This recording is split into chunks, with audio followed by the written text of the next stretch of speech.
And then certainly the podium was available for Lando, but we lost the victory with Oscar and we lost the podium with Lando. So definitely not the outcome that we wanted. Something to review in relation to the decision we made when there was a safety car at lap 7.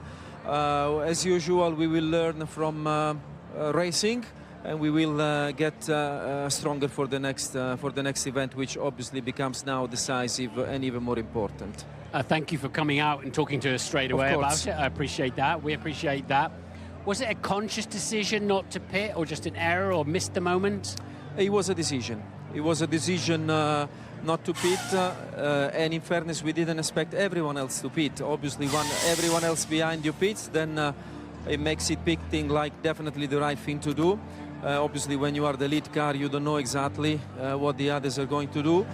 There could have been a loss for Lando in pitting in case we were pitting both cars with the double stack. But effectively, the main reason was related to not expecting everyone else to pit. So it was a decision, but as a matter of fact, it wasn't the correct decision. And then once the race got underway and you had made or committed to that decision, we heard, I think it was Will Joseph, talking about everyone else losing their flexibility. What was the flexibility that you had that could have changed your race and you were hoping for, other than the safety car? Well, the flexibility was relating to any other safety car, which would have put us in a very strong position. That's the flexibility that Will was referring to. Like for all the others pitting at lap 7, their strategy was kind of prescribed. 7:32, 57, but as a matter of fact, it worked very well for everyone stopping at lap 7. So ultimately, that's what it is. We thought that the pace in the car also could have allowed anyhow to open enough of a gap, but again, there was a much higher degradation, and therefore we couldn't exploit entirely the pace of the car. So not the desired outcome. And to put salt in your wounds, you picked the safety car up very early on in the lap, didn't you? It wasn't like you could get around here and maybe try to pit at the end of the lap. You know, in fairness, you need to have a plan, obviously, for the safety car to happen at whatever moment in a lap. Obviously, when it's so late, it doesn't even give you the possibility to check what's happening in pit lane, what the plan of the others is. So, honestly, not an excuse. Whatever happens in the lap, you need to be ready to make the right decision. Andrew, the problem here, though, is this Oscar Piastri was speechless, left speechless after that one. And ironically, the fact that he finished second and Lando finished in fourth, it's actually disadvantaged Oscar going into the final race in Abu Dhabi. What do you do now? Papaya rules, you know, you've got Max is now 12 points behind, Oscar's 16 points behind. Yep. Lando needs to finish on the podium. Do you now have to change away from this? Do you First of all, we understand Oscar being extremely disappointed because, like I said at the start, he has done everything right. He's been fast, he's been solid, he's been consistent. Likewise, Lando, so the drivers deserved to capitalize on their great performance. In terms of adapting the way we go racing, we just want to always keep the options open for both drivers. They both in condition to win the championship. There's been often in the history of Formula One a situation in which he was the third in the classification to actually win the championship. I remember 2007 with Kimi. I think it was the same in 2010.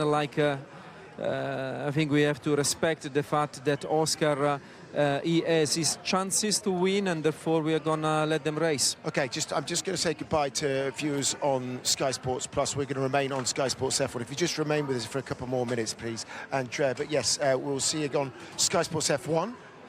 I just can continue with that one, though. But you're now in a position where Red Bull are massively breathing down your legs. I'm just really interested into how this debrief is going to go and how you work this one out between your drivers and what you do, how you plan for next week's eventualities. It must be very difficult to do. Well, you know, like first of all, like always, it's a matter of review and preparation. So we need to prepare very diligently, very professionally, following our consolidated way of preparing race events.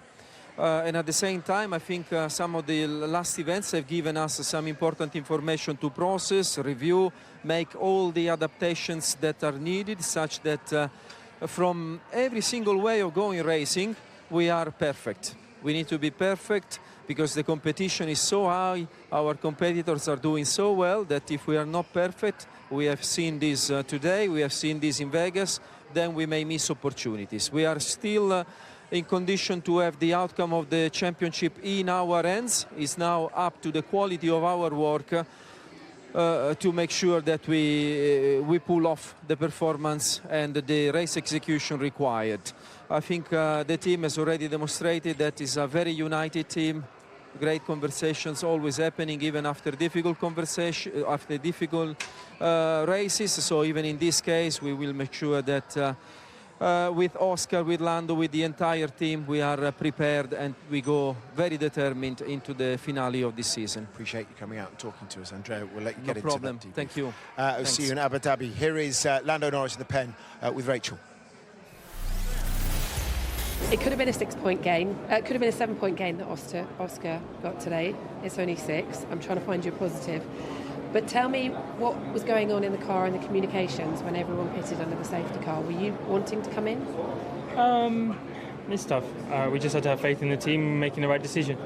Always a gamble. I feel like we're the ones who took the gamble in a way. But yeah, I mean, now it's the wrong decision. We shouldn't have done it. Oscar lost the win and I lost P2. So yeah, we didn't do a good job today. But we've done plenty of good jobs in other races, and we won the constructors 6 races ago because of that. So no, not our finest day, but that's life.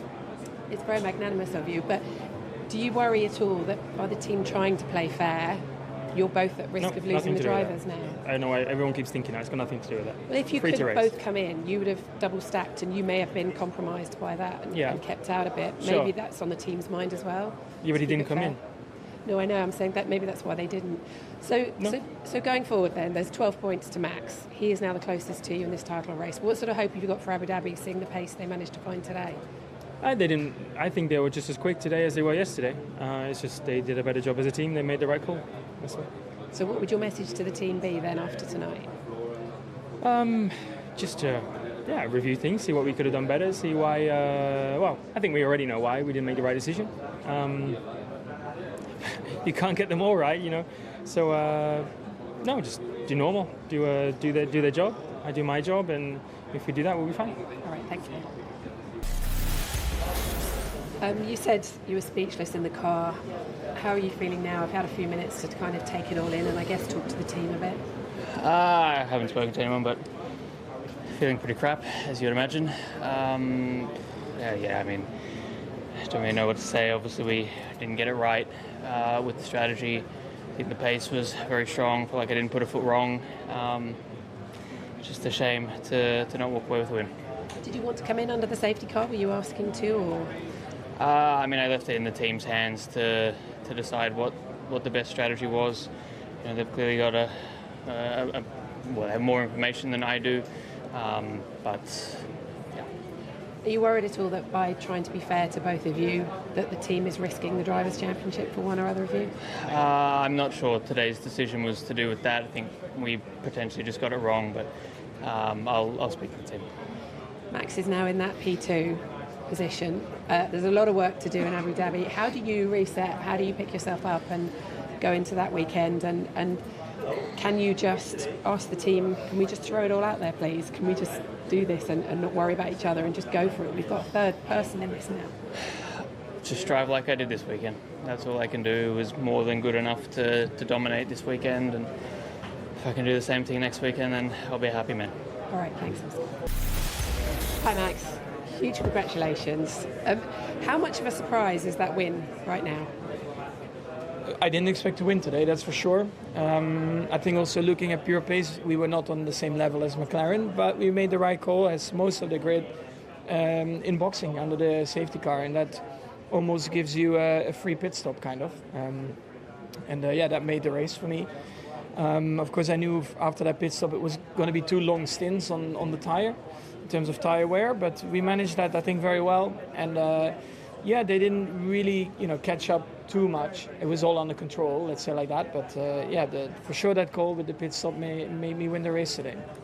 I was interested in the comment you made earlier in the week when you said you're only in this fight because of other people's failures. Do you think today was an example of that? Another one, yeah.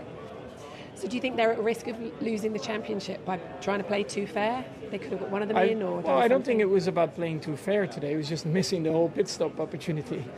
We'll see. I mean, on pure pace they're faster, but as it showed today again, anything is possible.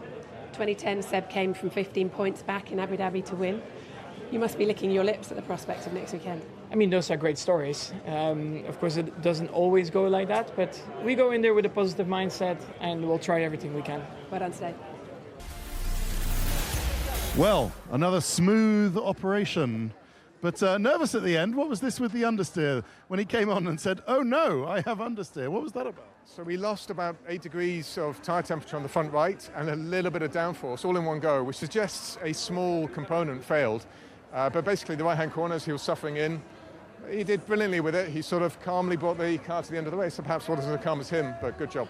And what made the difference today? Obviously, you made the right call on the strategy, but really it was the qualifying performance and then not gaining a place at the beginning. I think George gained a place. Yeah, so it was the beginning of the race, and then in the pit stops, the team did brilliant pit stops, and we actually released into traffic and gained another few positions there, and that was the key to the race today. And what bigger picture, James? I mean, this makes securing P5 a little bit more comfortable. I'm not sure if you've actually secured it today with that. Yeah, it's mathematically finished now, so that's amazing. Okay, so even more celebrations then. What does that mean to you and rebuilding Williams Grand Prix into a top team?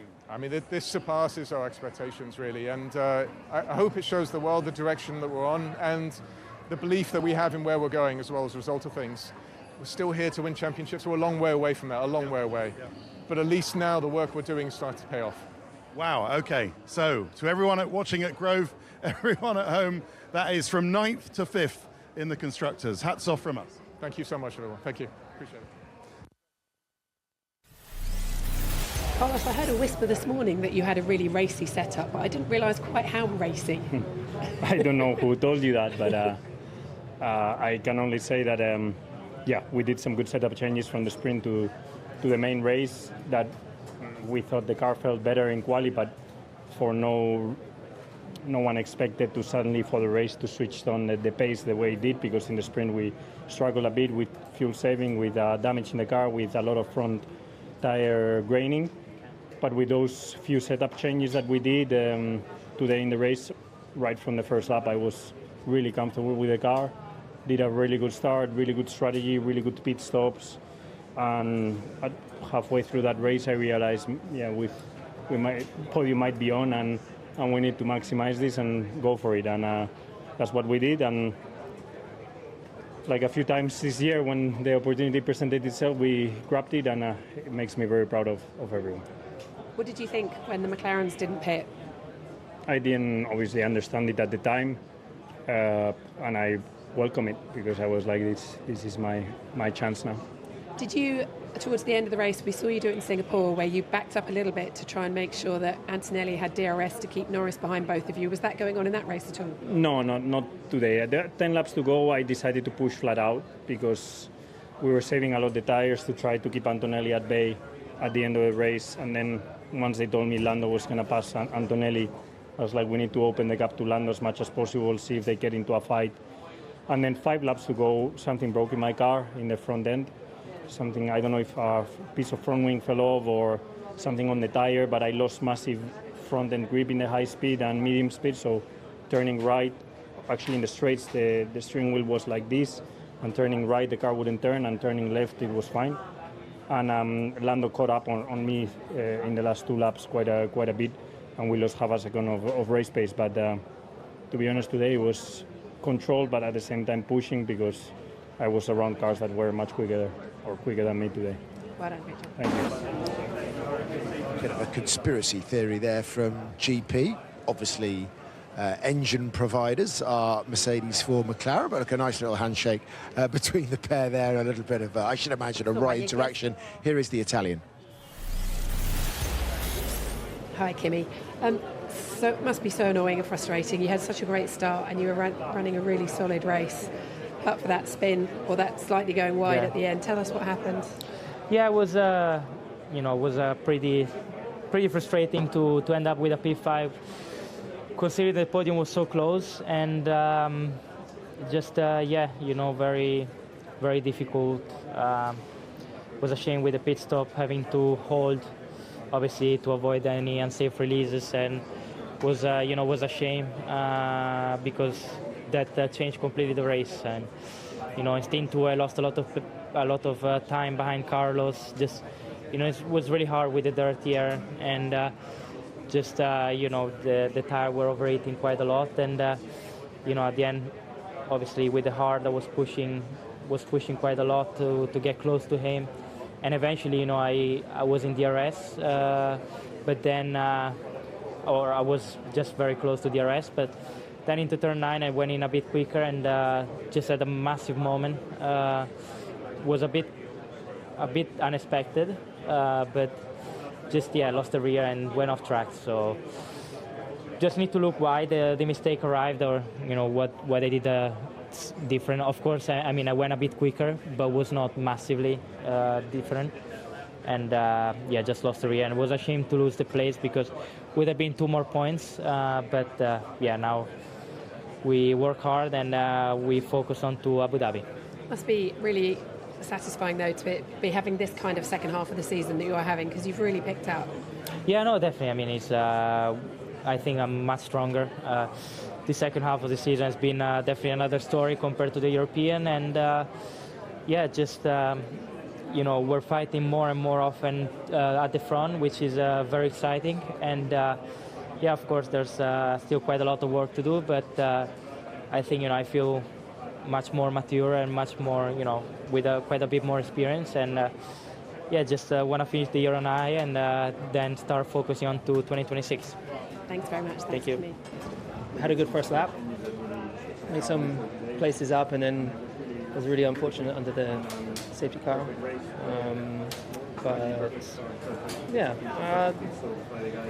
I enjoyed it too as much as I could. So there's one more race in this Ferrari, and that's the end of your first year with Ferrari. What have you learned from it, and how much has it challenged you, do you feel, this year? Definitely has been the most challenging year, both in and out of the car. There's been, I've got so many notes of in terms of things that we need to improve on. And time will tell whether or not we act upon those things. And if we keep hold of the things that are good and change the things that are not, and there's plenty of those. But there's literally no reason why we couldn't fix those if we just put those into action. I'm hopeful for us making progress. Thank you very much. Hi, Charles. Yesterday you said there's zero performance in this car. Did you find any more performance today in the race? No. I searched for it, but I still did not find it. It's very frustrating because I've tried many things, but there's not been one lap where I was fast. So, again, very frustrating. Are you looking forward to seeing the back of this car at the end of next weekend? Yes and no. Yes, for sure. But at the same time, I'm still looking forward for the last race and try and finish on a higher note, because it would be quite depressing to go in holiday with a race like that. So I just hope that we can finish on a more positive note in Abu Dhabi and then look forward for sure next year's car and forget about this year that has been a very tough one.